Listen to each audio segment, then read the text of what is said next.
ఒక ఆడపిల్లగా బ్రతకడం ఎంత కష్టమో తెలుసా? ఒక్క రోజు కూడా ఊపిరి పీల్చుకోలేవు.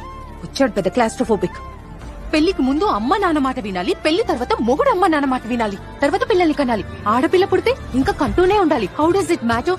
It just 9 months బచ్చాయి. మా డ్రీమ్స్ ని, మా ఇష్టాల్ని పూర్తిగా దొబ్బించుకోవాలి. ఇంకా bus, college, auto, gym, mall ఎక్కడికి వెళ్ళినా సొల్లు ఖర్చుకుంటే చూసే కుక్కలే అసలు ఏం చూస్తారో కూడా అర్థం కాదు. ఇంకా కళ్ళతో చూడుకుంటుంటారే, వాళ్ళు గుంపులో చేరి చేతులకు పని చెప్తారు. ఐటమ్, ఫిగర్, మాల్, గుంట, ఏంటి బొమ్మలమా? ఇవన్నీ మేం వింటాం. అటో ఇటో చూస్తావేంటి? నన్ను చూడు. 45 degrees ఎండలో బైక్ వెళ్లాల్సి వస్తే పేరెంట్స్ ఏమంటారో తెలుసా? అమ్మ ఫుల్ స్లీవ్స్ చుడీదార్ వేసుకుని వెళ్ళు, లేదంటే అబ్బాయిలు ఏడిపిస్తారు అని. దానికి మేమేం చేయాలి? పాప్కార్న్ ల వేడికి బర్స్ట్ అయిపోవాలా? ఈ మధ్యేమో కొత్త ట్రెండ్, ఫోన్ తో న్యూడ్ పిక్స్ తీయడం. Public service announcement, dear men, మా అమ్మాయిలకి మీ న్యూడ్ పిక్స్ చూసే ఇంట్రెస్ట్ అస్సలు లేదు. So zip it up. Social మీడియాలో ట్రోల్స్ చేస్తారు, స్లట్ అంటారు, మళ్ళీ అంటారు బ్లాక్ ఎందుకు చేసావు సిస్టర్? సో మిస్బిహేవ్ ఎవరు చేస్తారు?